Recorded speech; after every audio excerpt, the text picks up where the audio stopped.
This is a chart of Vietnam's GDP per capita since 1990. Over the course of 30 years, it went from $95 to over $2,700, despite its population growing by a quarter. Even after accounting for inflation and local purchasing power, Vietnam experienced a fourfold increase. Over this same period, the poverty rate has dropped from 60% to less than 5%, with the nation becoming a leading exporter. And interestingly, Samsung alone accounts for almost a quarter of the country's exports. As a result, Vietnam's economy has become the poster child for economic development, making massive gains on almost every indicator. Though how did this previously war-torn country turn it all around in the space of 30 years, being the only major Southeast Asian economy to avoid a recession in 2020? To answer this, we need to take a look at what happened to Vietnam's economy after the war. No economic video on Vietnam's meteoric rise can avoid the Vietnam War, or the American War as they call it in Hanoi. This frames the whole context of where the country is today, and most importantly, how it got here. By 1975, the nation's economic infrastructure had been destroyed by war. And at that stage, you would be forgiven for thinking that Vietnam's economy would take off in the post-war period, like so many other economies had done before.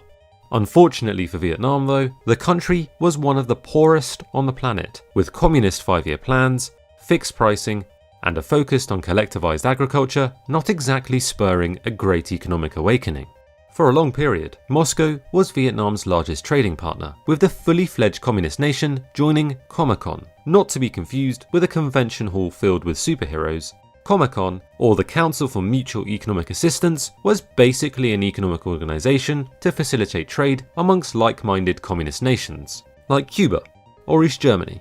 However, by the mid-80s, Vietnam's stagnant economy was barely scraping by.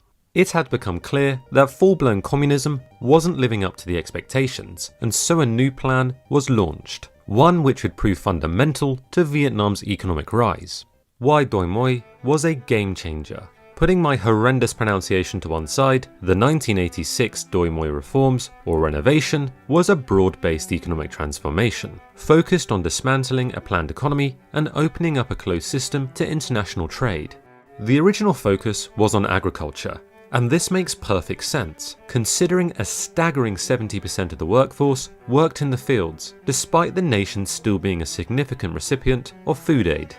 The reforms moved away from collectivization and towards individual farming for a profit, where farmers were free to set their own price and keep any profits, which quickly led to a dramatic improvement in agricultural production. However, the reforms didn't stop at agriculture, as stabilizing the economy took center stage. The Vietnamese currency, the dong, was devalued and budget deficits were brought into line. At the same time, inefficient government monopolies or state-owned enterprises were scaled down, from over 12,000 in 1989 to less than 600 in 2016, through multiple rounds of restructuring, sell-offs, and mergers. This all went hand in hand with reforms to encourage private businesses, all the way down to the household level. Fast forwarding to the year 2000, a new enterprise law encouraged registration of these new household enterprises from the informal sector to the formal one. Now, it's important to see this process as one built up over time, as a transformation as opposed to a single event, which enabled employment in agriculture and state-owned enterprises to decline as private employment took off from virtually zero. A key outcome of this whole process of reform has been the seemingly unstoppable rise of Vietnam's exports, which, as this graph shows, basically tripled over the last decade, with exports accounting for over 100% of GDP. Something which can occur before you balance exports against a nation's imports. The exponential rise in exports has seen the likes of Apple, Samsung and Nike set up shop in the Southeast Asian nation, becoming the region's largest exporter of clothing and the second largest exporter of electronics, after Singapore. Though how exactly did Vietnam go from one of the poorest economies on the planet to an exporting rising star? Economists often state that Vietnam's exporting prowess is a result of a shift in global production away from China. And whilst this trend is true, it doesn't tell us why Vietnam. Why not any of the other seemingly competing nations on China's doorstep? An oversimplified answer to this would be that foreign investors are incorporating Vietnam into their China Plus One strategy, as they've come to realise that their so-called global supply chain is largely China-centric, and hence vulnerable to unpredictable scenarios, whether that be trade wars or the great decoupling of the US and China. This is usually topped off with a statement about firms seeking to combat rising costs. After all, average manufacturing wages have tripled in the world's second largest economy over the last decade, whilst Vietnam's remains a fraction of the price. But whilst this is all true, it's, well, just a bit cut and paste. So what are the key factors to Vietnam's economic awakening? A great way to look at why Vietnam is such a good substitute for China is to consider the Export Similarity Index. This index allows us to measure how much overlap there is between two countries' exports. Going from 0 to 100, the higher the percentage, the greater the export similarity. As such, a high score implies it will be relatively easier for the substitute country to pick up the exports of the country being compared. So in a comparison of Asian countries to China on this index, Vietnam ranks first. Why may this be the case? Well, if we look at the top 10 exports of both countries, they share 7 of 10 sectors, including electrical machinery, computers, clothing, and furniture. So the fact that both countries have had great years for exports, defying the global downturn, is less of a surprise. As we mentioned in our Why China Avoided Recession video, the global change to home working has created a surge for new computers, electricals, and furniture, which, just like China, has been great news for Vietnam, as exports grew by over 10% in Q3 alone. But the similarity in exports alone, whilst important to understanding the trend, still doesn't explain the full why. As mentioned earlier, Vietnam's reform process, which started back in the mid-80s, was a gradual one. If you go through the legislation over the years, trade liberalisation stands out as a key theme, and the Vietnamese have pursued this aggressively. If you were to consider a timeline of pro-trade agreements, one of the first things Vietnam did was to create the Foreign Investment Law in 1987.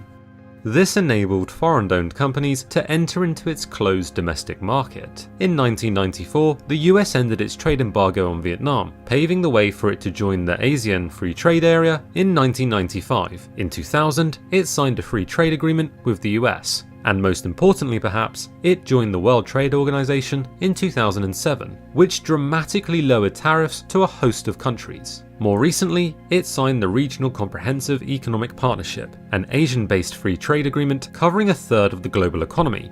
Overall, Vietnam has signed well over a dozen free trade agreements, being a bit of a champion when it comes to free trade-based development economics. To help capitalize on these free trading opportunities, Vietnam has invested a lot in its human capital, which goes against any preconceptions of Vietnam just being a magnet for cheap labor. According to the PISA Standard International Testing, which ranks countries by the exam scores of their 15-year-olds, Vietnam outcompetes most developed economies when it comes to reading and maths, ranking an impressive 4th for science.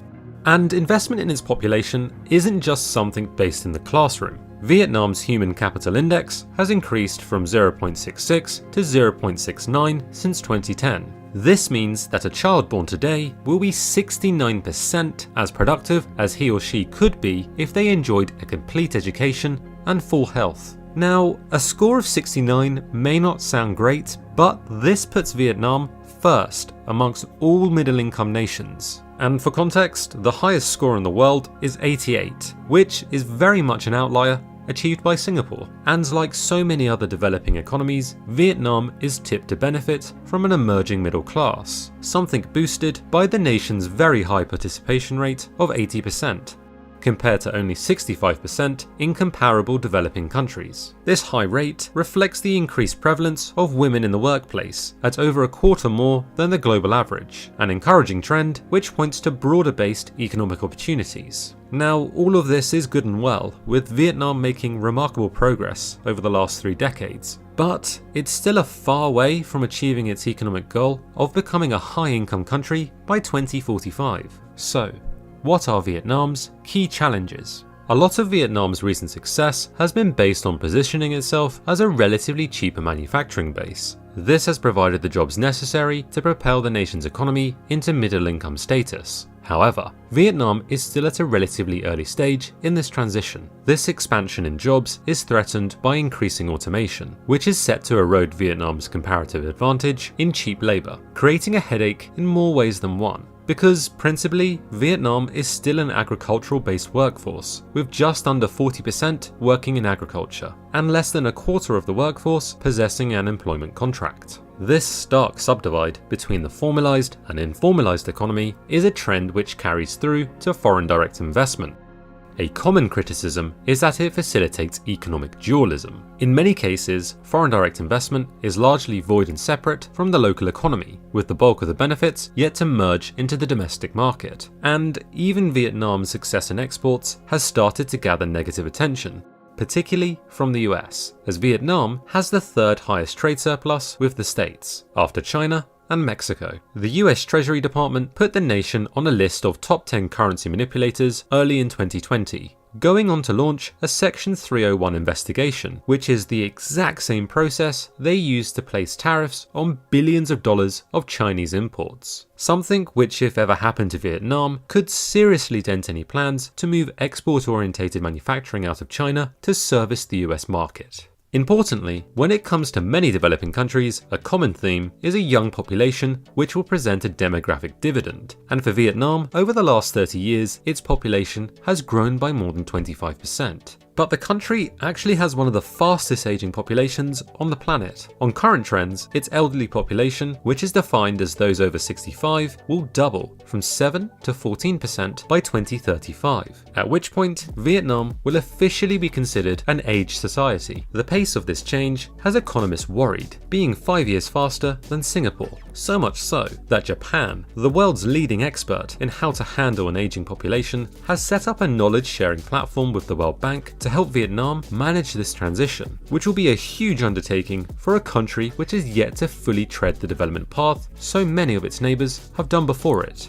So overall, we've seen that Vietnam has made remarkable progress over the last 3 decades from an extremely low base, especially when you consider that just under 40% of the population still work in agriculture. The reforms of 1986 onwards cannot be understated, initially in agriculture and then spreading throughout the rest of the economy and society at large.